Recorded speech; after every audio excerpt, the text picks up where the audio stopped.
अवकलन को हम कैसे देखते हैं वो समझते हैं।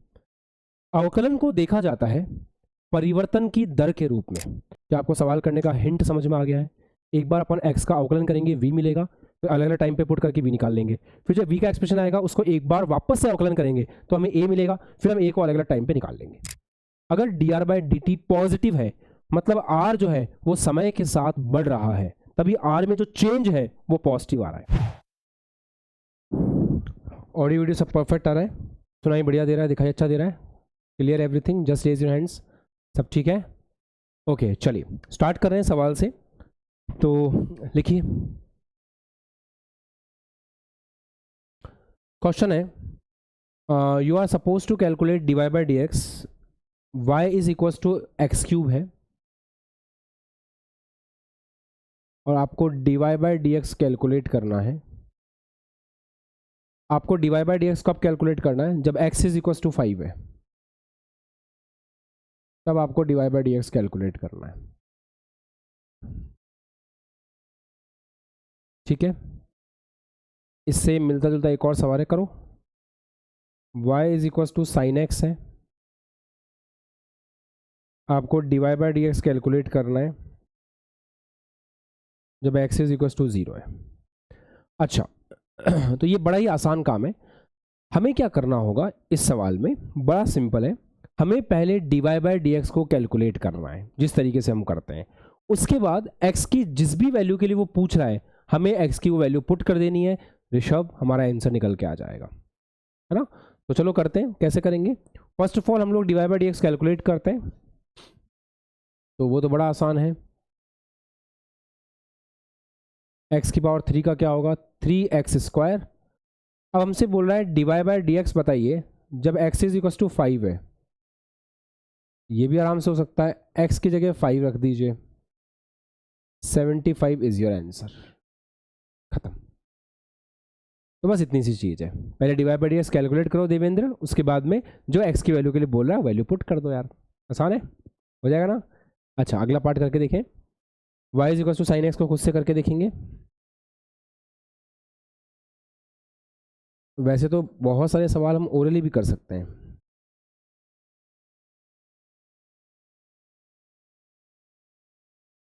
अच्छा, तो dy by D x calculate करते हैं। तो dy साइन एक्स का डिफरेंशियल क्या होता है? cos x होता है। अब cos में x की जगह 0 रख दो तो cos 0 कितना होता है? 1 होता है। तो इसका आंसर सिंपल सा आपके पास आ जाता है 1। डन है। अब चलो ये आप करो, e की पावर x गुणा साइन x।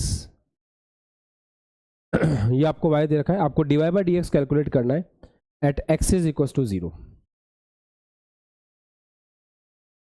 आपको dy by D x calculate करना है at x is equal to 0। ये कितना होगा?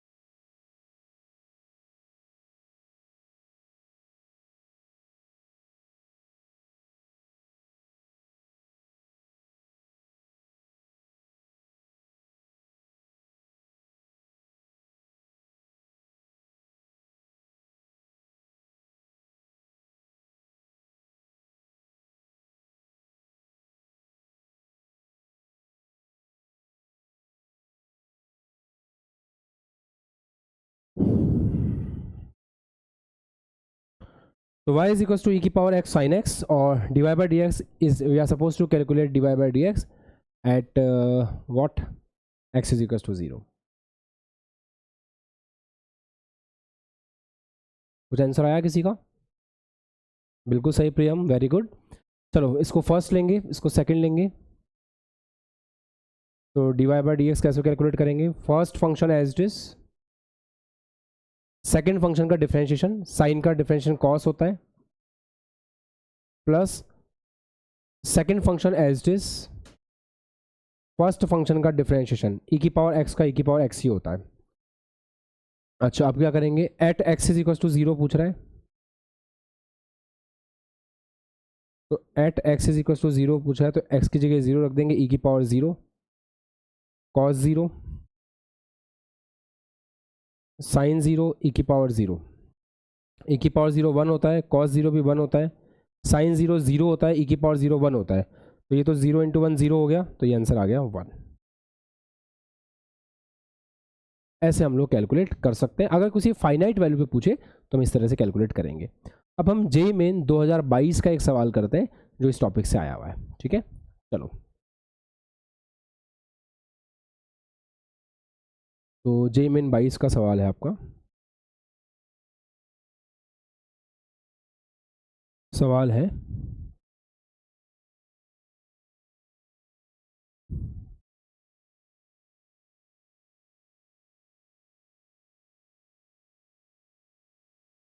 क्वेश्चन इज, यदि t is equal to root x plus 4 है, तब dx upon dt at t is equal to 4 होगा।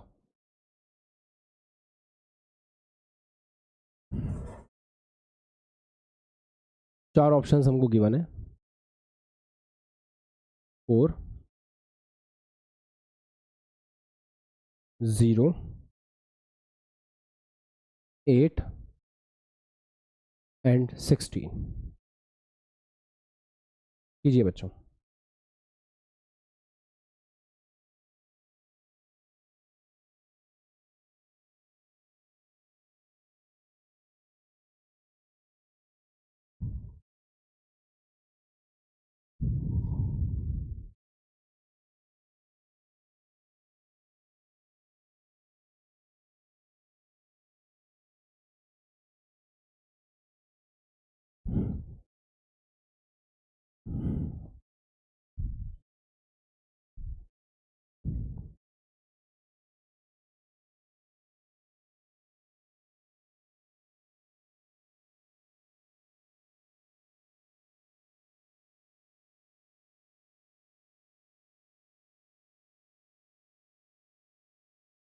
हाँ जी बच्चों, तो किस किस का आंसर आया इसमें 0? बस हो गया, मतलब आप लोग एक सही सवाल सही तरीके से कर पाए जेईई मेन का। बस इस प्रकार से बेसिक मैथ्स का है, हालांकि ऐसा नहीं है कि ऐसे सवाल आते हैं, ये तो बहुत बेसिक सवाल है। चलो, तो ठीक है, t is equal to root x plus 4 हम कर ही नहीं पाएंगे इस सवाल को, अगर हमें D x by D T निकालना है। आपने ऑब्जर्व किया, हमें D x by D T निकालना है, तो हमें एक्स चाहिए टी की टर्म्स में, यहाँ पे टी है एक्स की टर्म्स में, तो पहले इसको कन्वर्ट करते हैं। तो root x is equal to हो गया टी माइनस 4 और एक्स इज इक्वल टू हो गया, अब देखो अंडर रूट अगर उधर जाएगा तो स्क्वायर हो जाएगा, या फिर ऐसे मानो दोनों तरफ अपने स्क्वायर कर दिया, तो ये आ गया टी माइनस 4 का होल स्क्वायर। अब आप d x upon d t कैसे कैलकुलेट कर सकते हैं? D x upon d t पहले अपन किससे करेंगे, चेन रूल से कर सकते हैं ना। आउटर मोस्ट में क्या दिख रहा है, स्क्वायर दिख रहा है, तो पहले 2 आगे टी माइनस 4, फिर टी माइनस 4 का करेंगे तो 1 आ जाएगा, क्योंकि टी का हो जाएगा 1 और 4 का हो जाएगा 0। विनय, डिफ्रेंशिएशन मैनेज हो रहा है, ये मैनेज हो रहा है, कैसे कर रहे हैं अपन, ठीक है। ये एक्स की पावर 2 की तरह देखो, तो 2 आगे आगे एक्स माइनस 1 फिर टी माइनस 4 का किया है ना, मतलब पहले अंदर है टी माइनस 4 और उसके बाद है स्क्वायर, ऐसा है। अच्छा, तो फिर अब यहाँ से अपन को कितनी वैल्यू पर पूछ रहा है, तो d x by D t, ये हमसे पूछ रहा है at t is equal to 4, तो 2 into 4 minus 4 that is equal to 0, ये आंसर हो गया। Got it, I hope it's clear to you, कोई इशू तो नहीं है किसी प्रकार का। चलिए, अब हम एक इंपॉर्टेंट सवाल की तरफ आगे बढ़ रहे हैं, इंपॉर्टेंट कंसेप्ट की तरफ आगे बढ़ रहे हैं, तो उसको एकदम ध्यान से सीखिएगा।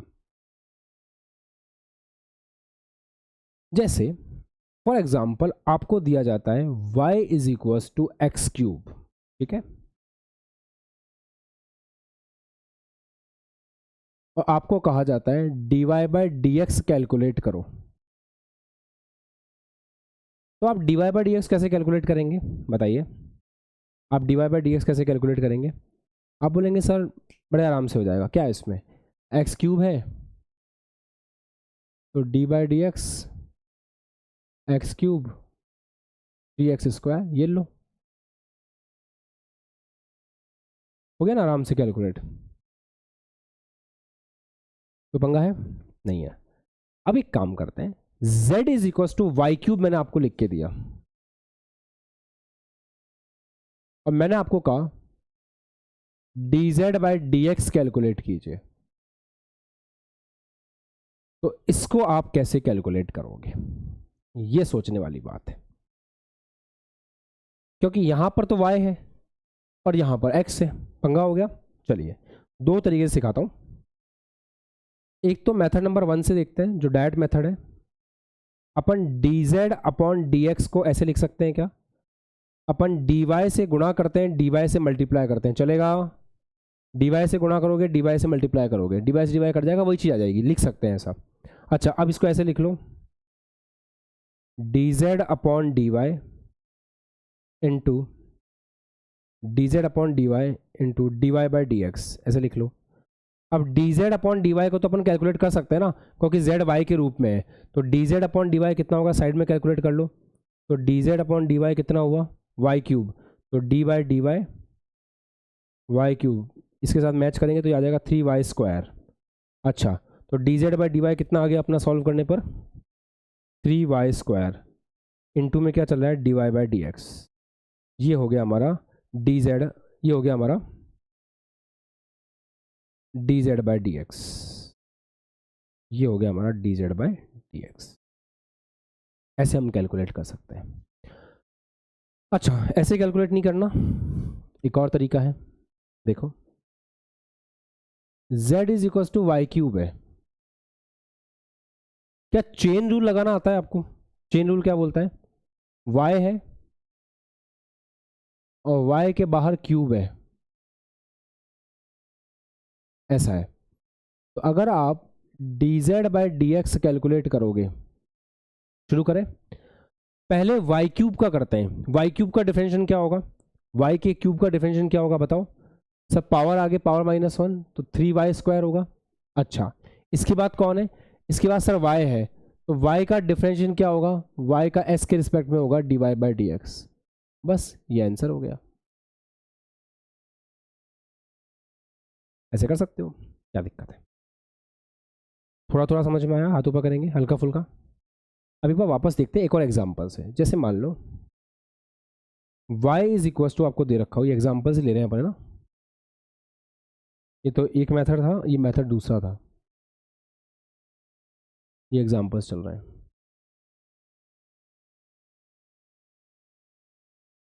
जैसे y इज इक्वल टू दे रखा है t की पावर 4, इसको कैसे करेंगे, आपको कैलकुलेट करना है dy बाई डी एक्स। क्या dy by D T calculate करना होता तो बड़ा आसान था, dy by D T, T लिखा हुआ है, t के रिस्पेक्ट में देखना है, तो dy बाई डी टी, तो t की पावर 4 है तो 4t³ खत्म। पर यहाँ पे नीचे x आ रहा है, तो फिर वही तरीके, दो मेथड। कैसे दो मेथड, ध्यान से देखना। पहले मेथड से करते हैं, लॉन्ग मेथड से। तो dy बाई डी एक्स को ऐसे लिखते हैं, dy by D T into D T by D x, ऐसे लिखते हैं। अब dy बाई डी टी हम कैलकुलेट कर सकते हैं ना आराम से। तो D by D T, T की पावर 4, पावर आगे पावर -1, ऐसे आ गया।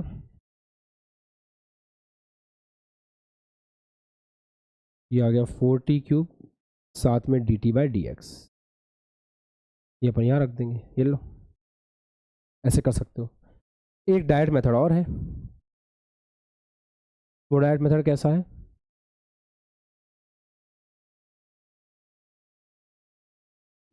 y इज इक्वल टू दे रखा है t की पावर 4, है ना। अब अंदर है t और उसके बाहर है पावर 4। आपको dy by D x calculate करना है x के रिस्पेक्ट में, चलो करते हैं। सबसे पहले बाहर का करेंगे, तो बाहर का 4 है, तो 4t की पावर 4 -1, ये तो हो गया पावर का। उसके बाद t का करेंगे, तो टी का एस के रिस्पेक्ट में कैसा होगा, D T by D x.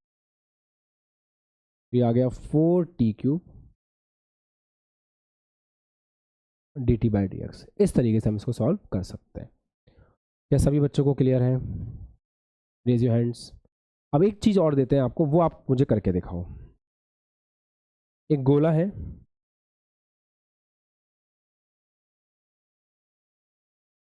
इसकी त्रिज्या r है, इसका आयतन है 4/3 पाई r क्यूब।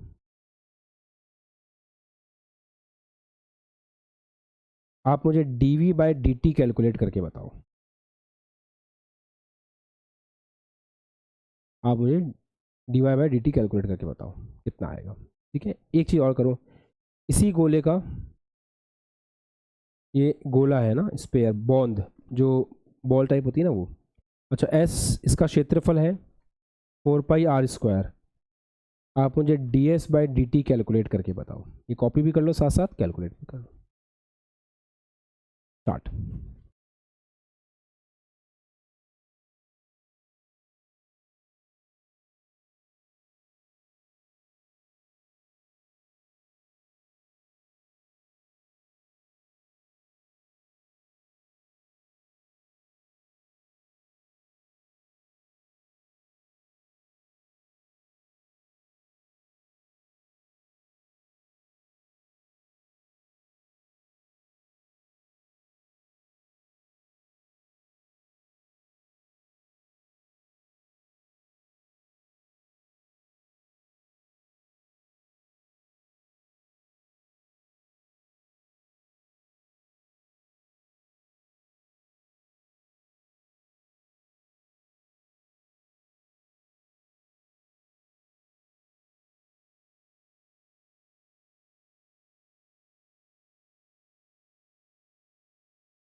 चलो,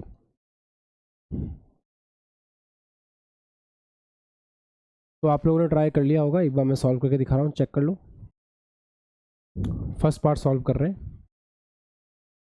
v is equals to 4/3 pi r cube. अच्छा, पहले किसका होगा, पहले r की पावर क्यूब का होगा, उसके बाद r का होगा।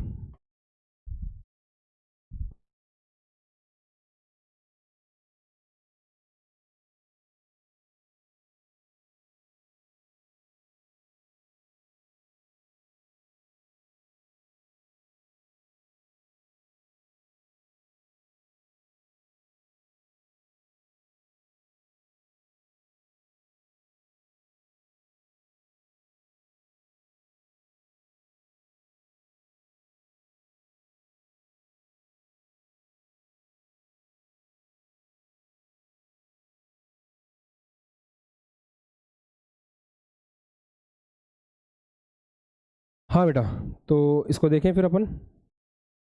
तो d v by D t is equal to d by D t 4/3 pi r cube. अब क्या करना है, 4/3 पाई कॉमन आ जाएगा, मतलब कॉमन के बाहर आ जाएगा, r क्यूब का हो जाएगा 3r², और ये जो r दिख रहा है इसका डिफरेंशियल होगा dr बाई डी टी। ऐसे कितने बच्चों ने किया था? बस सही है ना, इससे कैंसिल हो गया, तो और आंसर लिखना क्रिस्प फॉर्म में, तो 4πr² dr by D T, ऐसा अपन को आना चाहिए। अच्छा, सेकेंड पार्ट क्या था इसका, s इज इक्वल टू है 4πr²। तो आपको अगर ds by D T calculate करना है तो कैसे करोगे, d by D T 4πr², 4π बाहर आ जाएगा, r² का हो जाएगा 2r, और फिर r का हो जाएगा dr बाई डी टी।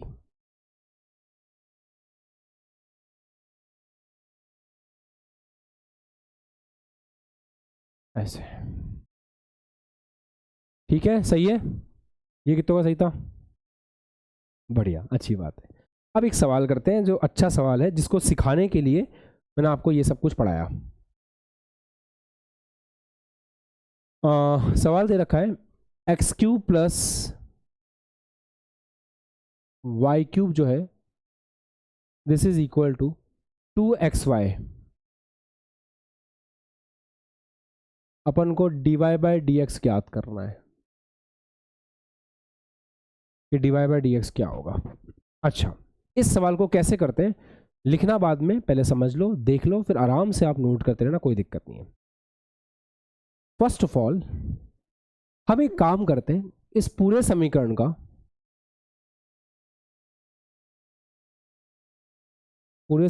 का x के सापेक्ष अवकलन करते हैं।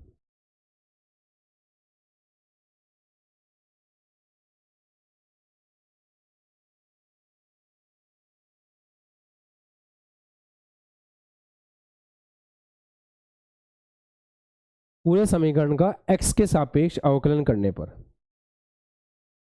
तो एक्स क्यूब का क्या होगा 3x²। अब आप हर चीज को ना शक के नजरों से देखा करो जब ऐसे सवाल कर रहे हो।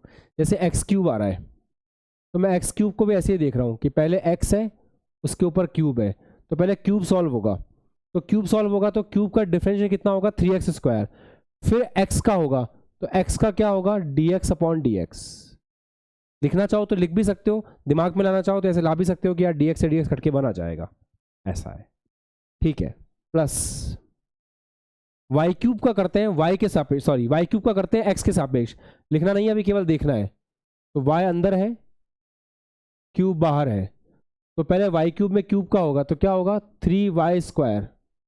फिर किसका होगा वाई का एक्स के सापेक्ष क्या होगा, वाई का एक्स के सापेक्ष होगा dy बाई डी एक्स, ऐसे, ठीक है, बराबर 2 बाहर निकाल लेते हैं।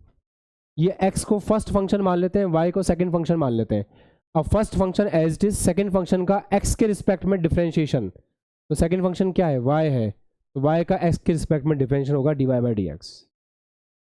शिवानी, लक्ष्मी, विनय, प्रियम, सेजल, अंकित, ठीक है, पल्लव, ध्यान देंगे क्लास में, अब देख लो है ना, लिखो मत भले ही। अच्छा, plus second function as it is, first function x है तो x का x के रिस्पेक्ट में 1 होता है, चाहो तो dx बाई डी एक्स लिख लो, नहीं तो 1 भी आप डायरेक्ट लिख सकते हो, कोई दिक्कत नहीं है। अच्छा, यहाँ से क्या आ रहा है, यहाँ से आ रहा है 3x² plus 3y² dy by D x बराबर 2x dy by D x plus 2y, ये dx बाई डी एक्स तो 1 हो जाएगा। अच्छा, इसको दे लिया उसको ले जाओ, तो ये हो गया 3y² dy by D x minus 2x dy by D x बराबर 2y माइनस 3x²।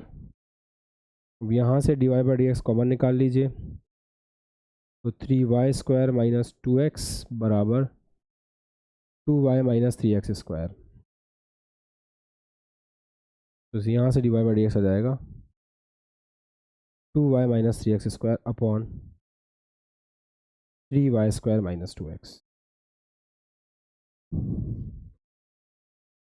ठीक है। समझ आ गया क्या किया, कोई दिक्कत तो नहीं है। सबको अपने शक की नजरों से देखना है, x² का x के रिस्पेक्ट में डिफरेंशिएशन कर रहे हैं, फिर भी ऐसे देखना है कि वो वापस से करके देखना है x बाई एक्स। चलो एक बार वापस समझते हैं, कुछ बच्चों का क्रॉस आ रहा है, एक बार वापस समझते हैं। सारी नजरें बोर्ड पे, जिनको आ गया समझ में लिखना शुरू कर सकते हैं। एक्स क्यूब का एक्स के रिस्पेक्ट में डिफरेंशिएशन कर रहे हैं, पहले क्यूब का किया तो क्यूब का हो गया 3x², एक्स का एक्स के सापेक्ष हो गया dx by D x, done. फिर वाई क्यूब का कर रहे हैं, वाई क्यूब में क्यूब का किया तो 3y², फिर y का कर रहे हैं dy by D x, done. उसके बाद पहला फंक्शन सेकंड फंक्शन, पहले फंक्शन को ऐसे कैसा रखा, दूसरे फंक्शन का x के सापेक्ष dy बाई डी एक्स, फिर दूसरे फंक्शन को एज इट इज रखा, पहले फंक्शन का x के सापेक्ष dx बाई डी एक्स, या आप डायरेक्ट भी बोल सकते हो कि x की पावर 1 का x के सापेक्ष कितना होगा 1 होगा, ऐसे। अब उसके बाद तो बस रीअरेंज किया है, ये 1 हो गया, ये 1 हो गया, ये dy बाई डी एक्स है, यहाँ भी dy बाई डी एक्स उधर ले गए, कॉमन निकाल लिया, नीचे भेज दिया, आंसर आ गया। ठीक है दोस्तों, अब तो बन जाएगा। एक सवाल देते हैं आपको करने के लिए, इसको कॉपी कर लीजिए, फिर एक सवाल आपको करने के लिए देते हैं।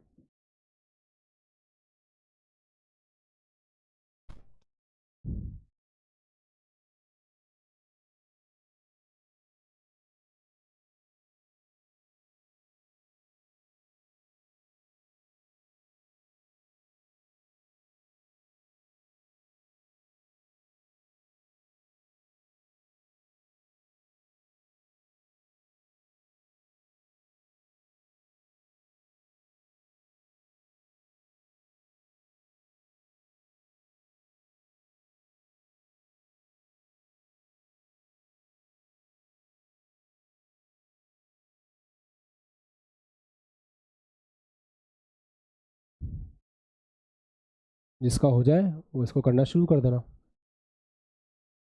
dy बाई डी एक्स याद करना है।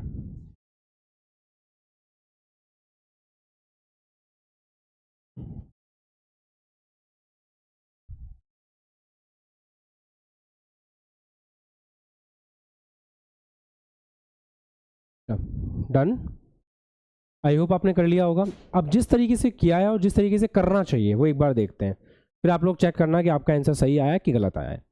फर्स्ट ऑफ ऑल हम इस पूरी इक्वेशन को x के सापेक्ष इसका अवकलन करते हैं। ठीक है, देखो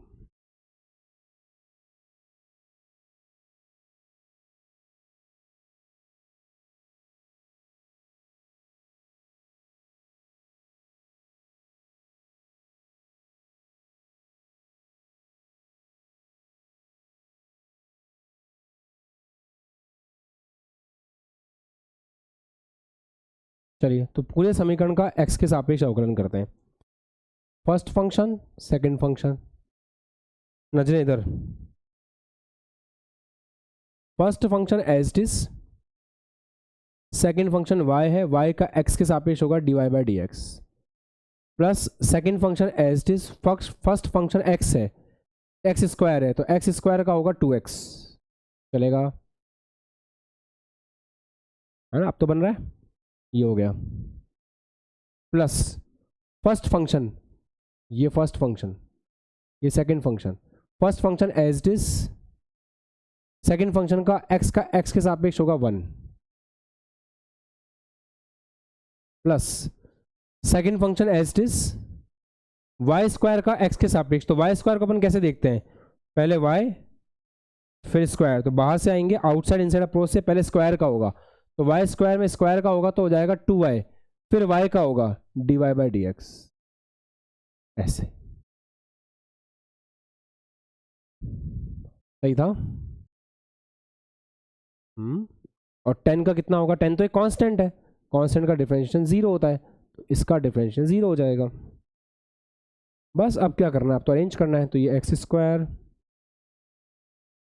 D Y by D x plus 2xy plus y square plus 2xy d Y by D x is equals to 0। अच्छा, अब क्या करें, अब क्या करना है, इसको उसको उसको उधर भेज दो और d Y by D x common निकाल लो, तो यहाँ से D Y by D x common निकालोगे तो ये आ जाएगा एक्स स्क्वायर प्लस 2xy, ये एक्स स्क्वायर, ये 2xy, यहाँ से और यहाँ से D Y by D x common आ गया, ये उधर चला जाएगा तो ये हो जाएगा माइनस का 2xy माइनस का वाई स्क्वायर, तो यहाँ से D Y by D X आ गया 2xy माइनस का Y square upon X square plus 2xy। कितने बच्चों का ये सही था, बिल्कुल कोई दिक्कत नहीं थी, बन गया ना सवाल। अच्छा ठीक है, कोई बात नहीं, अब तो आ गया। बस ये आना चाहिए कि अपन किस प्रकार से ऐसे सवालों को कर पा रहे हैं, जब हमारे पास में एक्स और वाई की मिक्स इक्वेशन है तो हम कैसे कर पा रहे हैं, वो एक सोचने वाली बात होती है। चलो लिख लो, कॉपी कर लो आंसर।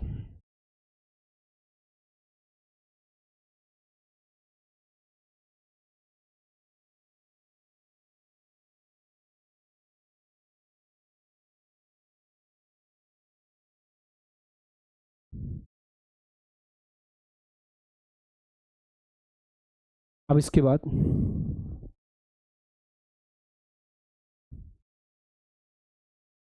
ये बिल्कुल सही किसका था वैसे, गलती हुई थी, थोड़ी छोटी मोटी मिस्टेक हो गई होगी, सिली मिस्टेक कोई सी भी ना, वाई स्क्वायर में गलती कर दी होगी, वाई स्क्वायर को 2y नहीं किया होगा। इंडिविजुअल सवाल है ना, तो उसको इंडिविजुअलिटी की तरह देखा करो। जैसे वाई स्क्वायर है, अब मेरे पास ऐसे आ जाए कि वाई स्क्वायर का, ये तो सिखाया था मैं आपको, जैसे मान लो वाई स्क्वायर आ जाए, वाई स्क्वायर का एक्स के सापेक्ष करना है, तो पहले वाई स्क्वायर का 2y होगा, फिर वाई का होगा dy/dx, ऐसे। तो ये छोटी छोटी बातें पता होनी चाहिए, कोई बात नहीं, आ जाएगा समय के साथ। आपको बस टूल्स दिए जा रहे हैं कि हाँ ये टूल्स पकड़ो, इनका समय के साथ यूज़ करना, ये दिया जा रहा है आपको। अच्छा बॉस, आगे बढ़े। अब समय आ गया है फिजिक्स पढ़ने का, तो हेडिंग लगाएं। कुछ पूछना है प्रियम?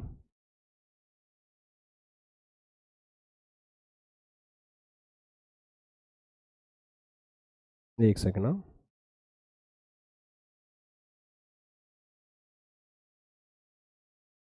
बोलो। Hello sir. हाँ बेटा बोलो। जो आप एक्स का डिफरेंशिएशन किए हैं हम्म उसका तो कहाँ पर? दूसरे इधर? दूसरे वाले। हाँ इसमें? हाँ क्यों बेटा? हाँ। क्यों बेटा? देखो, first function as it is, second का डिफरेंशिएशन, तो एक्स का हो गया 1, फिर सेकंड फंक्शन को ऐसे कैसा लिखते हैं, दूसरे का डिफरेंशिएशन करते हैं, है ना? कोई बात नहीं, ठीक है। अच्छा, ठीक है ठीक है।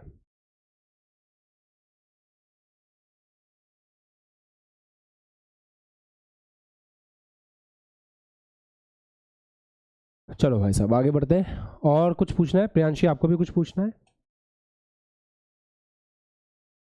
बोलो। हम्म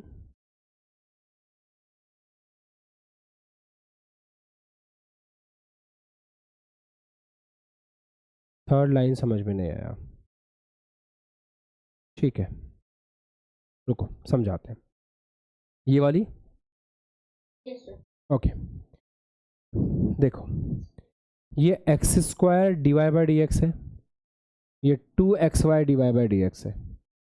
dy/dx कॉमन निकाला तो ये आ गया एक्स स्क्वायर प्लस 2xy, इसको उधर भेज दिया, इसको उधर भेज दिया, तो उधर जाके ये दोनों नेगेटिव हो गए। ठीक है अभी? अच्छा कोई बात नहीं, ठीक है। चलो अब हेडिंग लगाएंगे, म्यूट कर लो बेटा। अब हेडिंग लगाएंगे, अवकलन के अनुप्रयोग।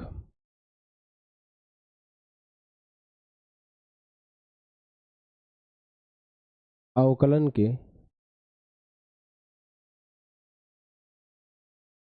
अनुप्रयोग।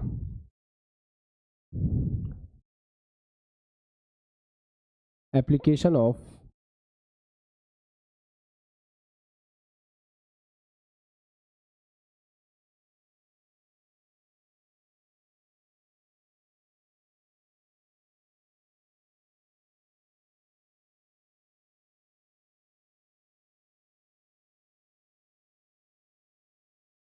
Application of differentiation.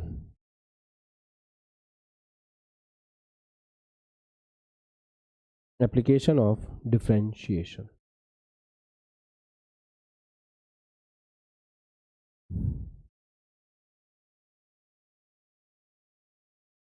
चलिए देखें।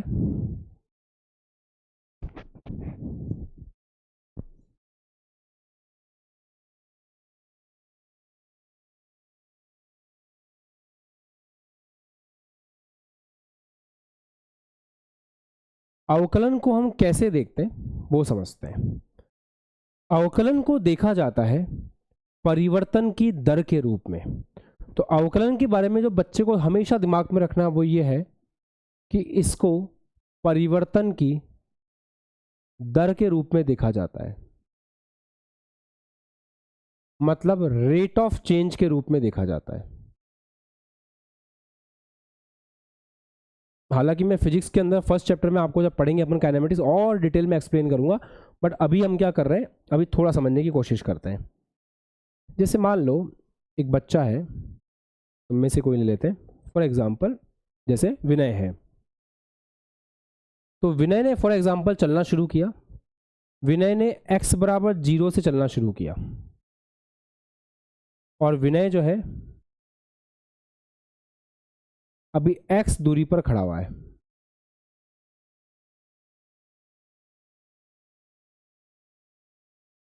ऐसे। तो टाइम बराबर t पर विनय जो है वो x दूरी पर खड़ा हुआ है।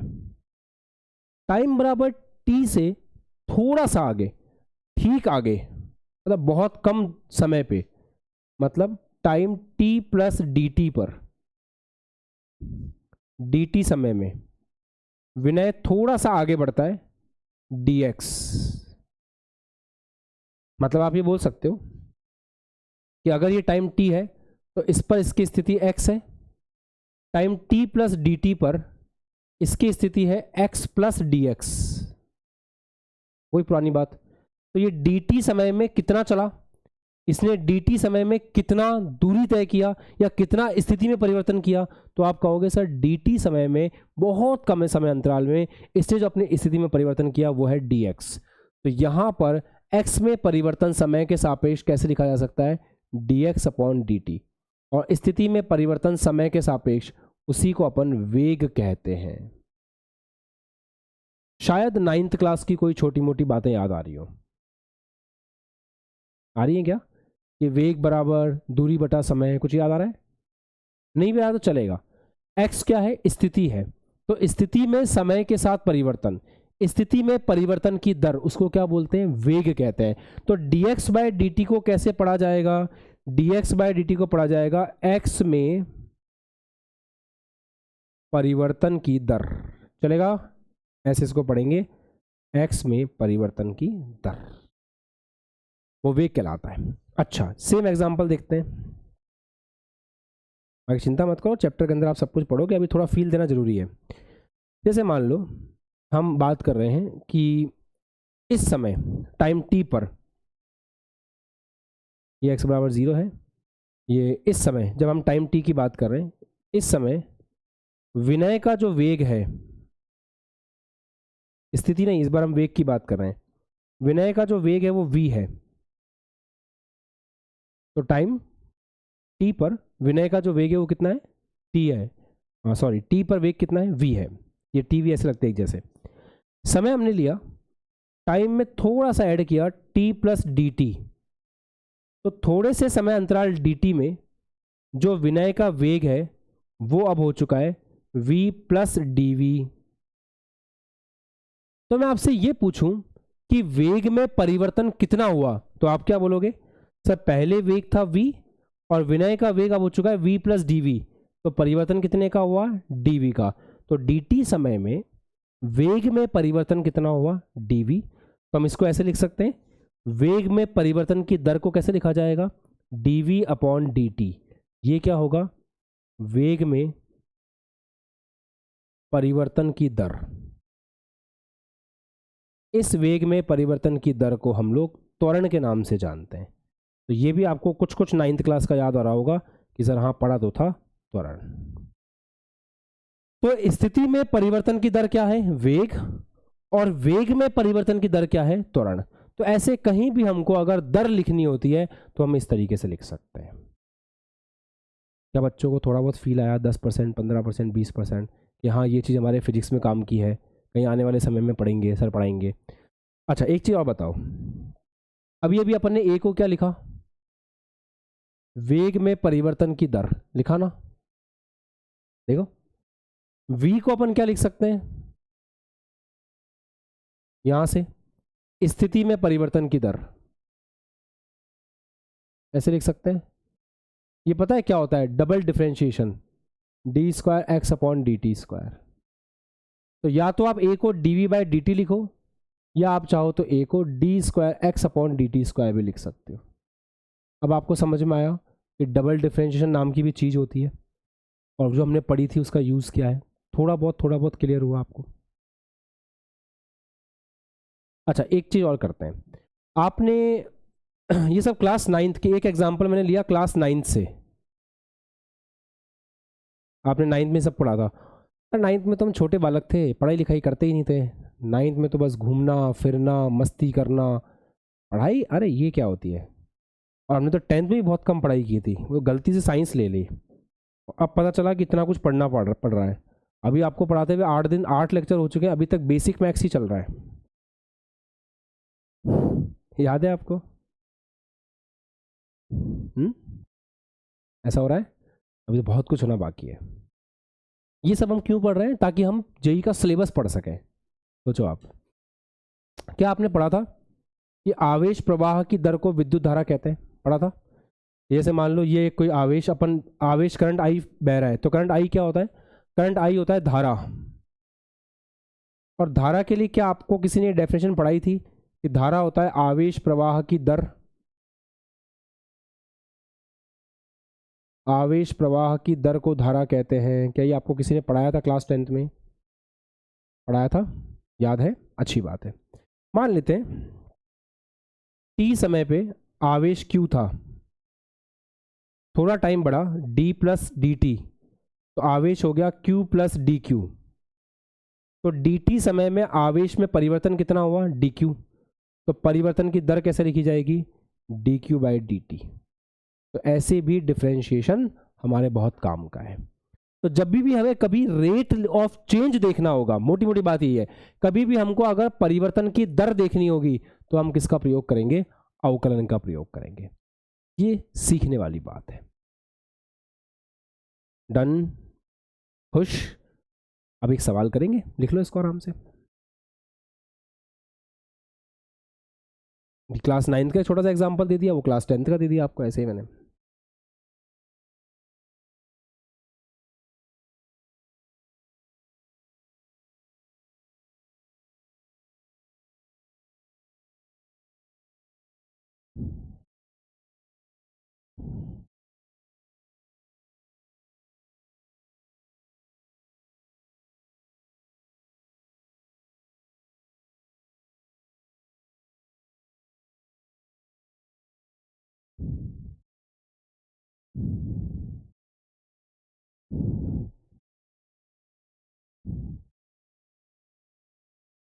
चलो अब सवाल लिखो।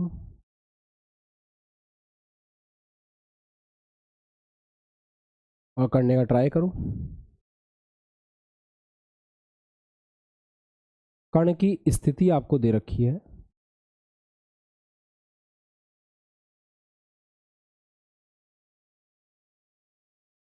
x बराबर T cube plus 2t square minus का 5t।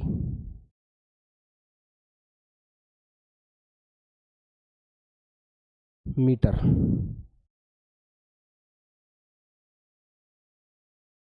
क्या क्या पूछ रहा है? फर्स्ट आपसे कहा जा रहा है किसी समय t पर वेग निकालो।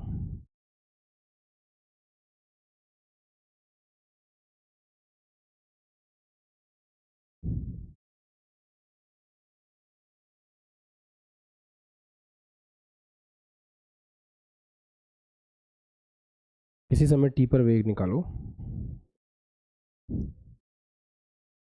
जब t है 0 सेकेंड, 1 सेकेंड, 2 सेकेंड।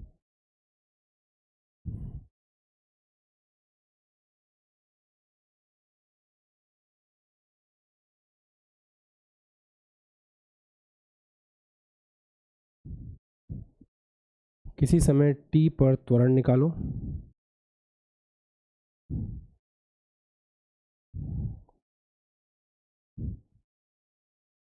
जब t है 0 सेकेंड,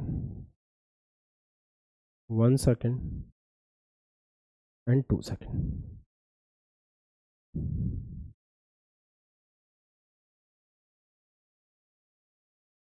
चलो करो।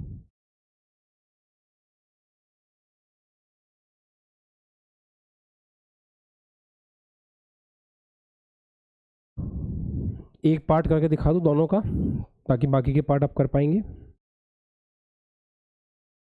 देखो बेटा, सब लोग यहाँ पे फोकस कर रहे हैं 2 मिनट के लिए।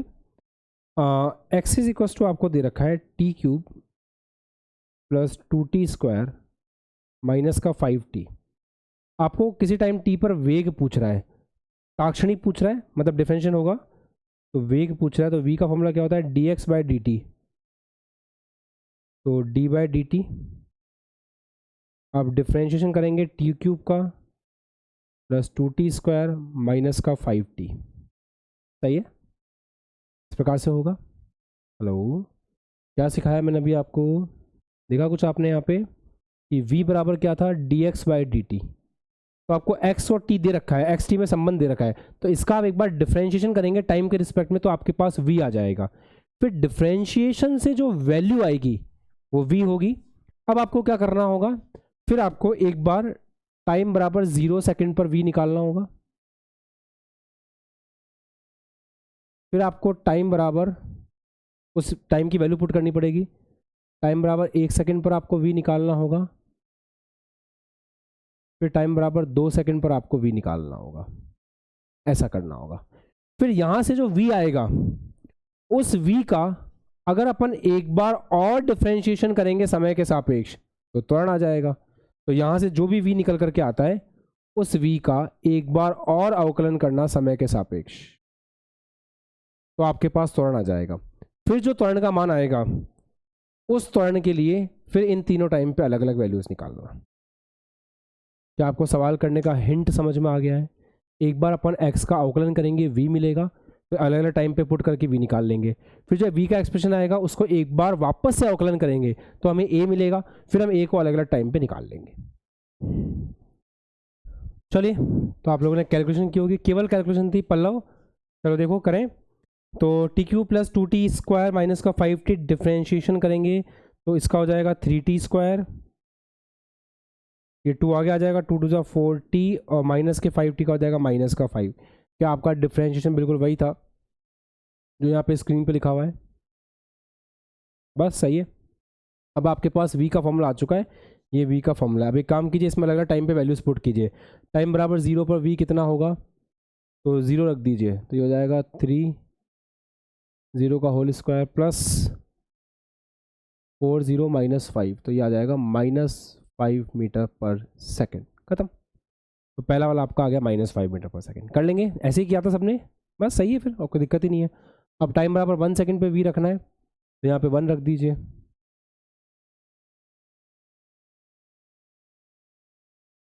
सॉल्व कर लेना जो भी आ रहा है। 2 रख दीजिए,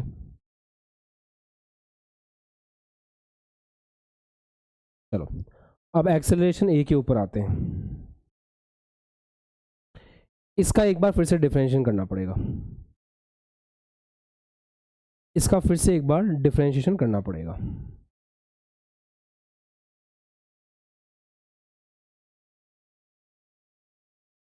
चलिए, तो एक बार इसका फिर से डिफरेंशिएशन करते हैं।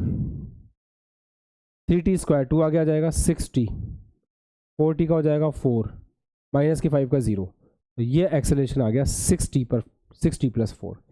कितने बच्चों का यही एक्सेलरेशन आया था? वैल्यूज पुट करेंगे टाइम बराबर 0 पे, तो एक्सेलरेशन a कितना निकल करके आएगा, 6 0 प्लस 4, आंसर आ गया 4 मीटर पर सेकेंड स्क्वायर। टाइम बराबर 1 पे एक्सेलरेशन निकालेंगे,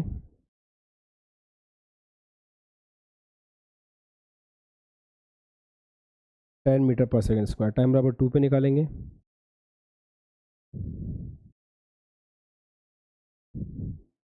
तो 4 10 और 16 आपका यहाँ पे आंसर हो जाता है। यूनिट की टेंशन नहीं लेना है, मीटर पर सेकंड डिवाइड बाय सेकंड करेंगे तो मीटर पर सेकंड स्क्वायर ही आ जाएगा, ऐसा है। ओके, एक सवाल और देखें।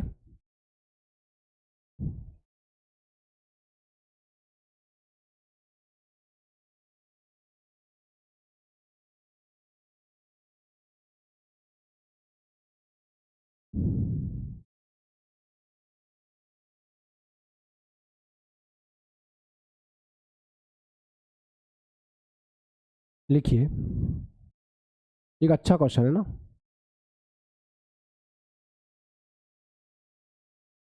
एक गोला मतलब स्पेयर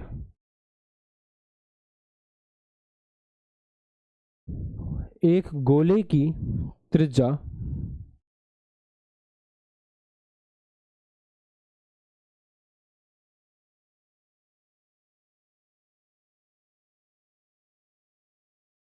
0.2 mm प्रति सेकंड की दर से बदल रही है।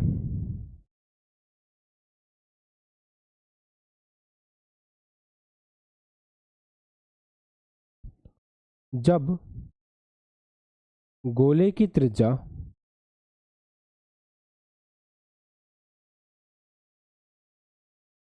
20 सेंटीमीटर है, 20 सेंटीमीटर है,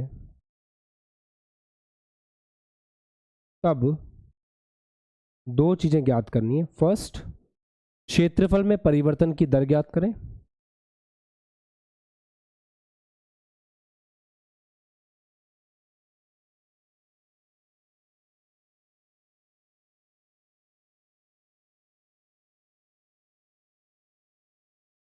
और सेकंड जो चीज ज्ञात करनी है वो है आयतन में परिवर्तन की दर ज्ञात करें।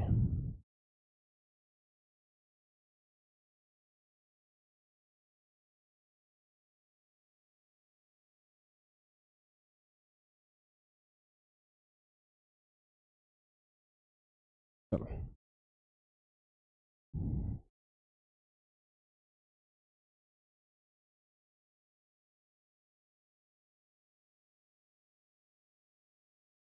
सॉल्व करो इस सवाल को।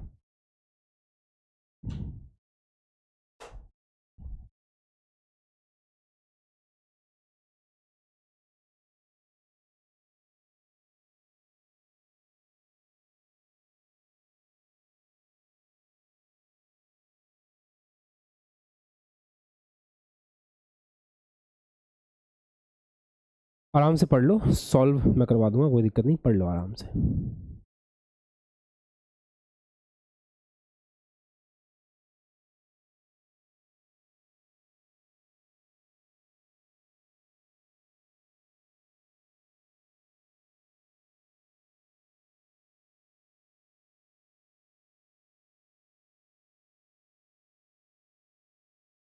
चलिए देखें, अब हम समझने की कोशिश करते हैं कि ये कैसा दिखेगा, है ना। एक गोले की त्रिज्या 0.2 mm सेंटीमीटर 0.2 mm पर सेकंड की दर से बदल रही है। अब ध्यान से सुनना, लिखना आप बंद कर सकते हैं, ड्रॉप कर सकते हैं पेन को, पेन ड्रॉप। सुनो, एक गोले की त्रिज्या 0.02 mm पर सेकंड की दर से बदल रही है। डिफरेंशिएशन का मतलब क्या होता है? परिवर्तन की दर होता है, नहीं होता है? तो अगर यहां पे ये बोल रहा है कि गोले की त्रिज्या बदल रही है, उसकी दर दे रखी है, तो वास्तव में आपको क्या दे रखा है सवाल ने? सोचो, dr/dt दे रखा है। r मतलब त्रिज्या, त्रिज्या में समय के साथ परिवर्तन, यूनिट चेक करो, mm पर सेकंड। मतलब आपके पास एक ऐसा गोला है, ये गोला है, इस गोले की त्रिज्या जो है स्मॉल r, ये गोले की त्रिज्या समय के साथ जिस दर से परिवर्तित हो रही है वो दर आपको दे रखी है 0.2 mm पर सेकंड। तो हाथ ऊपर करें, ये बात समझ में आ गई है कि अपन को क्या दे रखा है? ढूंढना जरूरी है ना, ये ढूंढना जरूरी है, सवाल ऐसे ही होता है। अच्छा, तो dr/dt हमको दे रखा है 0.2 mm पर सेकंड। अगर सेंटीमीटर में कन्वर्ट करें इसको, 10 से भाग लगाना पड़ेगा, तो ये हो जाएगा 0.02 सेंटीमीटर पर सेकंड। ये अपन को दे रखा है dr/dt। क्षेत्रफल में परिवर्तन की दर पूछ रहा है, कब? जब त्रिज्या 20 सेंटीमीटर है। चलो देखते हैं। तो क्षेत्रफल का फॉर्मूला क्या होता है? पहला सवाल करते हैं। क्षेत्रफल का फॉर्मूला क्या होता है? 4πr²।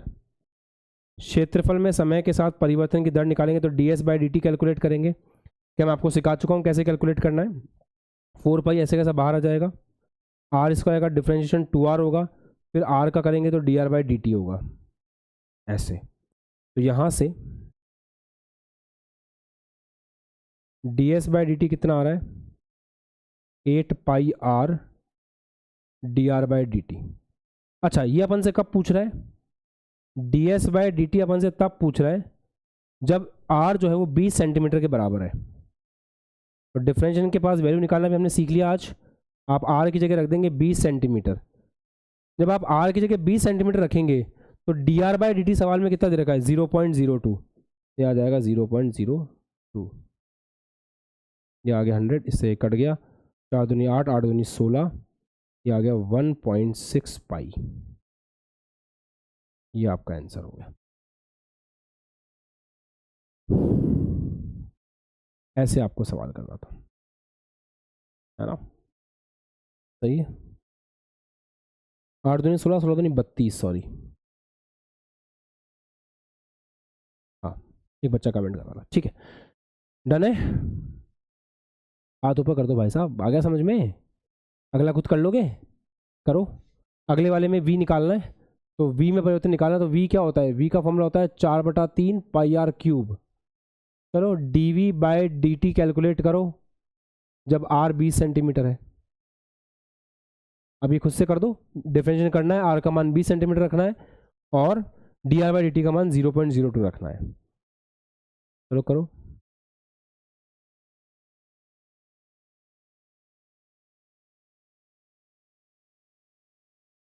अमित चैट बॉक्स में लिख दो आपका डाउट।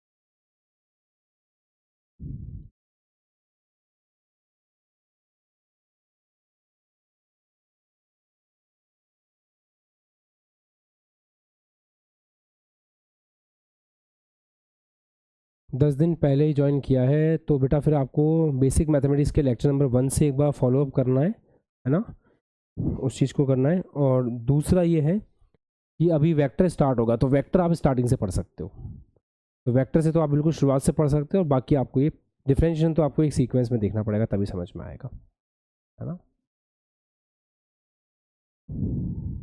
तो कर दिया हमने।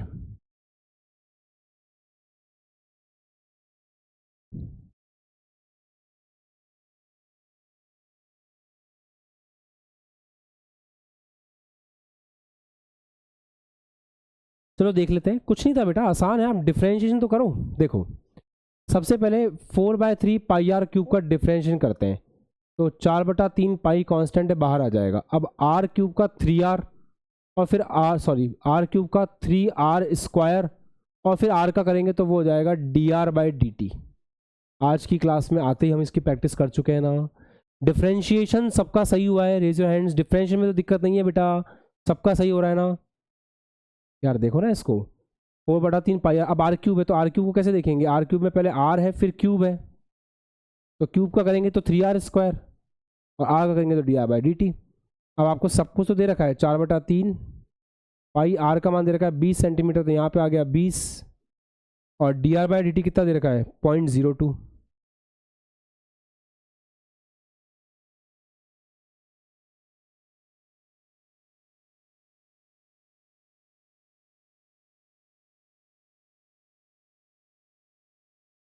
दो दूनी 4 दूनी 8, 8 चौक 32, 32 पाई इसका आंसर हो जाएगा। That's it. अच्छा यूनिट क्या होगी, स्क्वायर हो रहा है ना, तो सेंटीमीटर स्क्वायर पर सेकेंड, इतने का चेंज आएगा। और यहाँ यूनिट क्या होगी, यहाँ पे देखो क्यूब हो रहा है, यहाँ क्यूब हो रहा है, एक मिनट की यूनिट क्या आ रही है, अच्छा यहाँ क्यूब हो रहा है, सेंटीमीटर स्क्वायर, यहाँ सेंटीमीटर क्यूब आएगा पर सेकेंड, और यहाँ आएगा सेंटीमीटर स्क्वायर पर सेकेंड, ऐसा।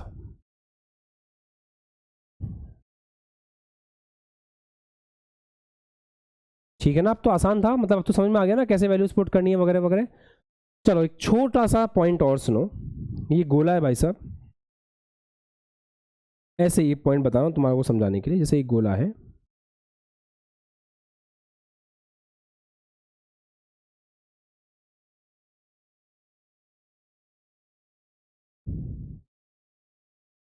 इसकी त्रिज्या r है सपोज। अब अपन ये देखते हैं कि D R by D T अगर ज़ीरो हुआ तो उसका मतलब क्या है, D R by D T अगर पॉजिटिव हो तो उसका मतलब क्या है, और D R by D T अगर नेगेटिव हो तो उसका मतलब क्या है। क्या आप इतनी सी बात समझते हो कि D R by D T का मतलब है आर में टी के साथ परिवर्तन, या आर में परिवर्तन की दर, कि आर टी के साथ कैसे चेंज हो रहा है। अगर D R by D T zero है, इसका मतलब क्या हुआ कि आर में टी के साथ जो परिवर्तन हो रहा है वो जीरो है। आर में टी के साथ परिवर्तन जीरो है, इसका मतलब क्या हुआ, आर एक फिक्स वैल्यू है, उसके अंदर कोई चेंज नहीं हो रहा है। अगर कोई मुझसे बोले ना मोहित कि डिफरेंशिएशन का फिजिक्स में मीनिंग क्या है, तो मैं एक ही बात बोलता हूँ, एक राशि में दूसरी राशि के सापेक्ष परिवर्तन। जैसे d Y by D x का मतलब क्या है, y में x के सापेक्ष परिवर्तन। D R by D T का मतलब क्या है, D R by D T का मतलब है मेरे लिए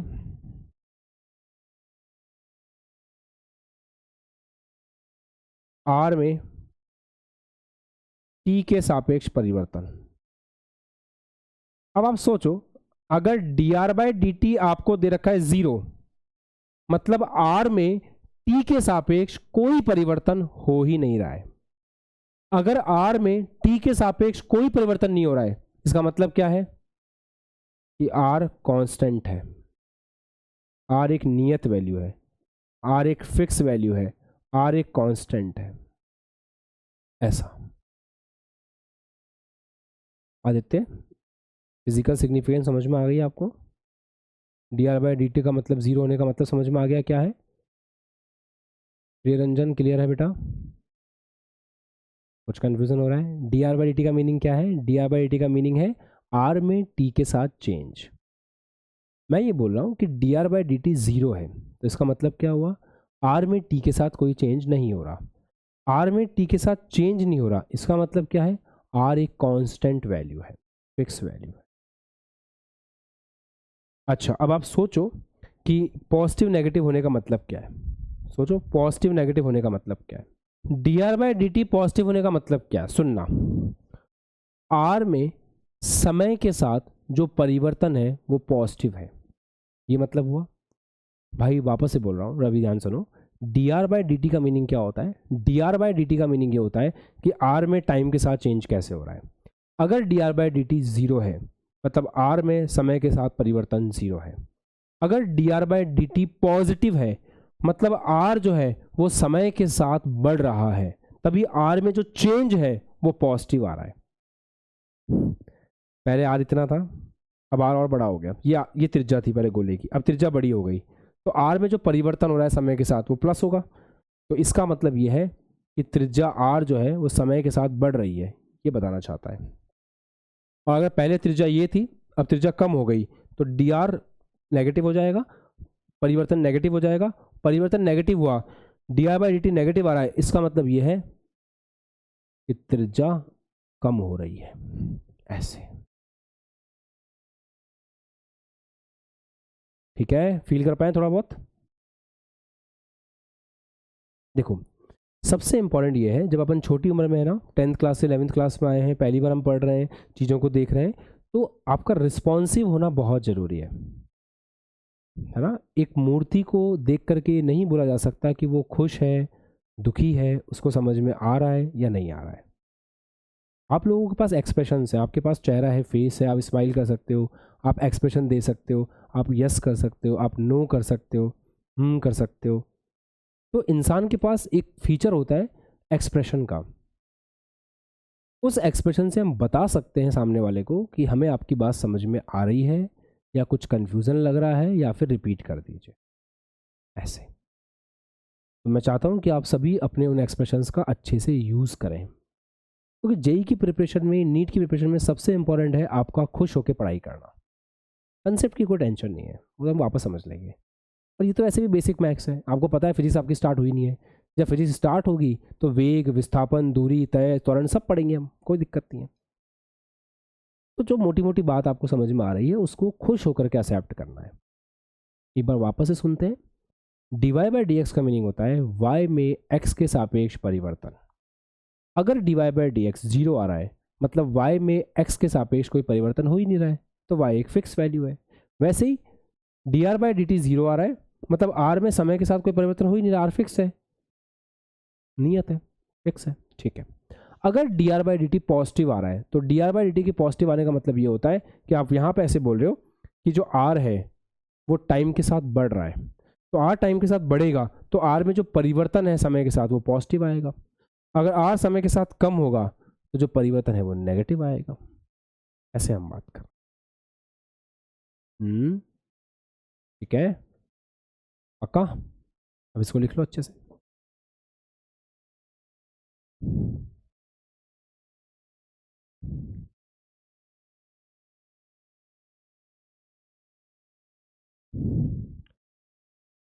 अब डिफरेंशिएशन की कल लास्ट क्लास होगी, उसके बाद इंटीग्रेशन चालू होगा।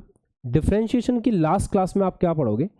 डिफरेंशिएशन की लास्ट क्लास में आप ये पढ़ोगे कि एक फंक्शन, एक फलन कब बढ़ता है, कब घटता है, एक फंक्शन में कब मैक्सिमम वैल्यू होती है, कब मिनिमम वैल्यू होती है। क्या ये फिजिक्स में हमारे काम आएगा? बिल्कुल आएगा ना। क्या ऐसा कोई सवाल नहीं बन सकता कि वस्तु पे बल अधिकतम कब लग रहा है, वस्तु पे बल न्यूनतम कब लग रहा है? ये तो फिजिक्स के सवाल होते ही ऐसे हैं। तो फिजिक्स के, अब देखो फिजिक्स की एंट्री कैसे हुई, आपको समझ में आया थोड़ा बहुत कि अवकलन पढ़ने के बाद फिजिक्स की एंट्री कैसे हुई? मैं आपको अवकलन पढ़ा रहा था, अवकलन पढ़ाते पढ़ाते मैंने आपसे वेग कैलकुलेट करवा लिया, देखो मैंने आपसे त्वरण कैलकुलेट करवा लिया। ये वेग और त्वरण किसके पार्ट हैं, ये वेग और त्वरण किस में पढ़े जाते हैं? फिजिक्स में पढ़े जाते हैं। तो जो आपने मैथमेटिक्स पढ़ी उस मैथमेटिक्स की हेल्प से मैंने आपको क्या पढ़ा दी? फिजिक्स पढ़ा दी, है ना। वापस से एक बार आज की क्लास को एंड कर रहे हैं। कौन से पॉइंट्स के ऊपर वो याद रखना है? dy बाई डी एक्स का मतलब होता है y में x के सापेक्ष परिवर्तन। दूसरा, अगर dy बाई डी एक्स 0 है इसका मतलब y में x के सापेक्ष परिवर्तन नहीं हो रहा है। dy by D x positive है मतलब y बढ़ रहा है x के सापेक्ष। dy by D T negative है मतलब y घट रहा है x के सापेक्ष। इसको कल और अच्छे समझेंगे और यहाँ तक रिवाइज करके आना है, ठीक है। आज की क्लास में कोई दिक्कत नहीं है, आज की क्लास को आप अच्छे से बनाइएगा, सवाल को एक बार फिर से देखिएगा। प्रियरंजन, ऐसे ही स्माइल के साथ पढ़ना है पूरे साल, हमेशा खुश रह के पढ़ाई करो। देखो लाइफ में कुछ भी अचीव करना है तो हमेशा हैप्पीनेस के साथ करना है ना। मीडियोकर माइंडसेट अपने अंदर आने नहीं देना है कभी। मीडियोकर माइंडसेट क्या होता है? ठीक है, ऐसे ऐसे मीडियोकर माइंडसेट का मतलब है हम कोई भी चीज़ फुल एफर्ट्स के साथ नहीं कर रहे। सुपीरियर माइंडसेट, सक्सेसफुल लोगों का माइंडसेट मीडियोकर नहीं होता। ये दुनिया मीडियोकर से भरी हुई पड़ी है, भरी पड़ी है मीडियोकर से। मीडियोकर समझते हो? ठीक ठाक, दिन में 4-5 घंटे काम किया, सो गए, ठीक है, मस्त खाना वाना खाया, सो गए। सुपीरियर माइंडसेट क्या होता है? अपने दिन में 6 घंटे 7 घंटे सोना है, बाकी के समय को बहुत एफिशिएंटली यूज करना है। इसको बोलते हैं मीडियोकर माइंडसेट, ओके, राइट। और हम इस दुनिया में जितने भी लोगों को अप्रिशिएट करते हैं ना, या जिनसे भी इंस्पायर होते हैं, उन सब में एक कॉमन चीज मिलेगी आपको, उनमें किसी का भी मीडियोकर माइंडसेट नहीं था, सबका माइंडसेट सुपीरियर था। अब सुपीरियर माइंडसेट कैसे डेवलप करते हैं? अपने आप को डिसिप्लिन में ला करके। सुपीरियर माइंडसेट कैसे डेवलप करते हैं? खुद के साथ जो भी प्रोमिसेस किए हैं उसको पूरा करके। मैंने ये तय किया है कि मैं जेईई नीट क्लियर करूंगा, मैं अपनी पूरी जान लगाऊंगा, मैं पूरी मेहनत करूंगा, और उसके लिए कुछ भी करना पड़े, उसको बोलते हैं सुपीरियर माइंडसेट। यार आज तो बर्थडे है दोस्त का, कोई बात नहीं, कल से पढ़ूंगा, मीडियोकर माइंडसेट। यार आज तो अच्छा नहीं लग रहा, बुरा लग रहा है, आज रहने देता हूँ, मीडियोकर माइंडसेट। आज एक काम करते हैं, ज़्यादा सवालों की प्रैक्टिस नहीं करते हैं, रिवाइज नहीं करता हूँ, कल कर लूँगा, सो जाता हूँ, मीडियोकर माइंडसेट। कुछ भी हो जाए मुझे आज पढ़ना ही पढ़ना है, सुपीरियर माइंडसेट। तो आपको मीडियोकर माइंडसेट में नहीं फंसना है, आपको सुपीरियर माइंडसेट है। यार मेरे दोस्त जितने भी हैं सारे के सारे वो सब टाइम पास कर रहे हैं, मैं भी वही कर लेता हूँ, क्या दिक्कत है, क्यों मेहनत करूँ ज़बरदस्ती? मीडियोकर माइंडसेट, है ना। तो अपने आप को मीडियोकर माइंडसेट में नहीं रखना है कभी भी, अपने आप को सुपीरियर माइंडसेट में रखना है। अगर हम 11th क्लास से जेईई की प्रिपरेशन कर रहे हैं तो ऑलरेडी हमने एक ऐसा फैसला लिया है जो सुपीरियर माइंडसेट वाले बंदे लेते हैं। मीडियोकर माइंडसेट वाले तो यही करते रहते हैं, हम पहले 11th में बोर्ड करेंगे, फिर हम 12th में भी बोर्ड करेंगे, फिर हम ड्रॉप लेकर के सोचेंगे आईआईटी की तैयारी करनी है क्या। 11th क्लास का जो सब्जेक्ट का जेई नीट का सिलेबस है वो फिनिश होते होते आपको ये समझ में आ जाएगा कि जो बंदा ये सोच रहा है ना कि मैं 12th के साथ या 12th के बाद प्रिपरेशन करूँगा, उससे हम ऑलरेडी बहुत आगे हैं। धीरे धीरे आपको समझ में आ जाएगा, अभी नहीं फील हो रहा होगा। जब आप जैसे जैसे 1 2 3 4 5 चैप्टर्स पढ़ते जाओगे, ये चीज़ ऑटोमेटिकली आपको फील होती आएगी कि सुपीरियर माइंडसेट और मीडियोकर माइंडसेट में डिफरेंस क्या है। उस चीज़ को मेंटेन करना है बस। और आप सब लोग, ऐसा होना चाहिए कि हर एक बच्चा मुझसे बहुत अच्छे से कनेक्ट हो जाना चाहिए, क्योंकि आप 2 साल पढ़ने वाले हो, आप 1 साल के बच्चे नहीं हो, आपको 2 साल मेहनत करनी है। तो आपके साथ जो हमारा बॉन्ड है वो बहुत मजबूत होना चाहिए, बिकॉज हमको 2 साल लगातार मेहनत करके एक अच्छा रैंक अचीव करना है। तो ये एक रिस्पॉन्सिबिलिटी भी है, ठीक है। तो आज अपनी डायरी में लिखना कि मैं मीडियोकर माइंडसेट में हूँ या सुपीरियर माइंडसेट में हूँ, उससे बात करना थोड़ी देर बैठ करके। चलो बाय।